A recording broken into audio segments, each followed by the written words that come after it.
Hello everyone, welcome to the class. I hope you all are good and doing well.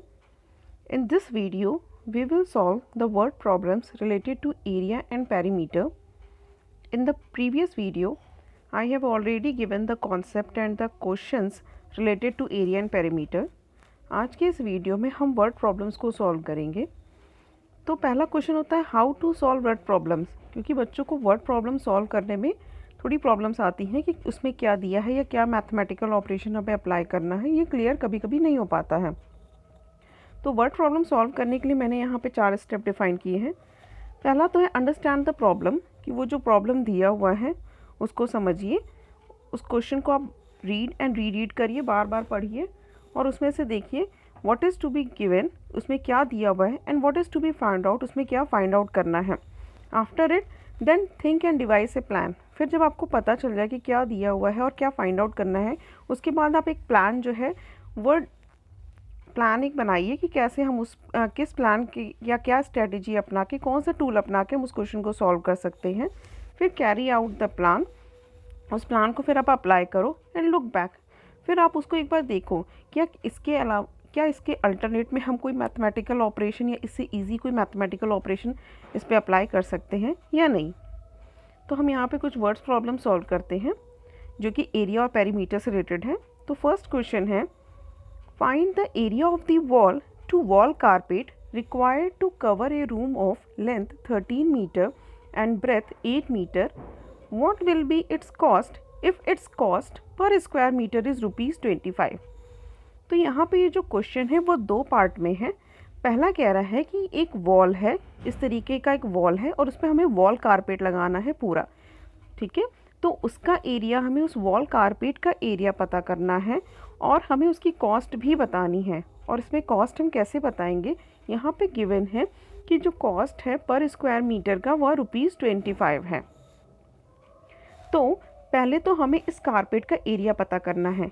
इस carpet का, अगर इस पूरे wall पे ये कारपेट लगाया जा रहा है तो इट मीन्स ये जो कारपेट का एरिया है वो पूरे वॉल के एरिया के इक्वल होगा। तो वॉल जो है वह किस शेप का है, वह है रेक्टेंगुलर शेप का, और रेक्टेंगल का एरिया क्या होता है, लेंथ इंटू ब्रेथ। तो अगर हमें लेंथ और ब्रेथ पता हो इस वॉल की तो हम पूरे वॉल का एरिया निकाल लेंगे जो कि वॉल कारपेट का भी एरिया होगा। तो अब इसे लिखेंगे कैसे, क्या हमें दिया हुआ है क्वेश्चन में लेंथ ऑफ द वॉल, तो हम लिखेंगे स्टेटमेंट में length of the wall equals to 13 metre, breadth of the wall 8 metre. जो हमें दिया रहता है वो हम क्वेश्चन से ही उठाते हैं, ठीक है। क्वेश्चन में हमें लेंथ और ब्रेथ जो है वो क्लियरली दिया हुआ है तो वो हम क्वेश्चन से ही लिखेंगे। फिर हम क्या निकालें, एरिया। तो इसके लिए हम स्टेटमेंट लिखेंगे area of the wall, wall का हम एरिया निकाल रहे हैं, किस चीज़ का निकाल रहे हैं, वॉल कारपेट का निकाल रहे हैं, equals to length into breadth. Length की जगह 18 मीटर पुट करेंगे और ब्रेथ की जगह 8 मीटर पुट करेंगे और इसको जब हम सॉल्व करेंगे तो इसका आंसर आएगा 104 स्क्वायर मीटर। उसके बाद हम यहाँ पे एक और लाइन लिखेंगे area of the wall for wall carpet is 104 square metre. ये तो हमें पता चल गया कि वॉल कारपेट का एरिया कितना होगा, 104 स्क्वायर मीटर। अब नेक्स्ट है cost per square metre of the wall carpet. हमें दिया हुआ है कॉस्ट, किसका कॉस्ट, पर स्क्वायर मीटर का। एक स्क्वायर मीटर की हमें कॉस्ट दी हुई है 25 रुपीज़। हमें 104 स्क्वायर मीटर की कॉस्ट निकालनी है तो हम 25 से 104 का मल्टीप्लाई कर देंगे तो हमें पता चल जाएगा कि इस पूरे वॉल कारपेट की कॉस्ट जो है वह क्या आएगी, it will be 2600 rupees. Next question है which will have a larger area, a square with side 8 centimetre और a rectangle of the length 9 centimetre and breadth 7 centimetre. तो क्वेश्चन कह रहा है which will have a larger area, larger area मतलब किसका area बड़ा होगा। तो यहाँ पे कौन से दो शेप दिए हुए हैं, एक हमें स्क्वायर दिया हुआ है जिसका साइड 8 सेंटीमीटर है, उसके बाद एक रेक्टेंगल दिया हुआ है जिसकी लेंथ 9 सेंटीमीटर और ब्रेथ 7 सेंटीमीटर है। तो हमें इन दोनों का एरिया का कैलकुलेट करना है और कंपैरिजन करना है किसका एरिया लार्जर होगा। जब हम एज ए वर्ड प्रॉब्लम इसको सॉल्व करते हैं, जब हमें क्वेश्चन वर्ड प्रॉब्लम में दिया रहता है तो हमें सॉल्यूशन भी स्टेटमेंट में लिखने पड़ते हैं। तो स्टेटमेंट लिखना बहुत ही आसान है। पहले हम लिखेंगे साइड ऑफ ए स्क्वायर। यहाँ पे स्क्वायर का साइड क्या है, 8 सेंटीमीटर, और वी ऑल नो एरिया जो होता है वो स्क्वायर का साइड इंटू साइड होता है। तो 8 centimetre multiplied by 8 centimetre it will B 64, 8 8 जा 64 होता है, तो 64 स्क्वायर सेंटीमीटर होगा। तो ये हमने स्क्वायर के लिए कर लिया। उसी तरह हम रेक्टेंगल का करेंगे। लेंथ ऑफ द रेक्टेंगल जो है वो 9 सेंटीमीटर दिया हुआ है और ब्रेथ जो है वो 7 सेंटीमीटर दिया है। तो एरिया ऑफ द रेक्टेंगल जो होता है वो लेंथ इंटू ब्रेथ होता है। तो 9 में हम 7 का मल्टीप्लाई कर देंगे तो आएगा 63 स्क्वायर सेंटीमीटर। अब हम दोनों के एरिया को कंपैरिजन करेंगे। यहाँ जो स्क्वायर का एरिया है वो 64 है और रेक्टेंगल का एरिया 63 है, तो clearly area of the square is larger than the area of rectangle. इसी को हम वर्ड्स में लिख देंगे कि जो एरिया है स्क्वायर का वो लार्जर होगा रेक्टेंगल के एरिया से। नेक्स्ट क्वेश्चन है, find the breadth of a swimming pool whose area is 600 square metre and length is 40 metre. पहली बात, स्विमिंग पूल क्या होता है? स्विमिंग पूल का जो शेप होता है वह रेक्टेंगल होता है, ठीक है। तो हमें यहाँ पे स्विमिंग पूल का लेंथ दिया हुआ है, लेंथ के साथ हमें यहाँ पे एरिया भी दिया हुआ है। ये जो है ये पूरा जो स्विमिंग पूल का एरिया है वो 600 स्क्वायर मीटर है और उसके साथ उसकी लेंथ जो दी हुई है वो 40 मीटर है और हमसे ब्रेथ पूछ रहा है और हमें एरिया गिवन है। तो हम इसे ऐसे वर्ड प्रॉब्लम में क्या लिखेंगे, जो भी दिया हुआ है हम उसे एज इट इज़ लिख देंगे। तो हमें क्या दिया हुआ है, area of the swimming pool, ठीक है। तो एरिया ऑफ स्विमिंग पूल क्या है, 600 स्क्वायर से मीटर है, उसे हम लिख देंगे। फिर length of the swimming pool दिया हुआ है, length of the swimming pool जो है वो 40 मीटर है। एरिया जो होता है वो लेंथ इंटू ब्रेथ होता है।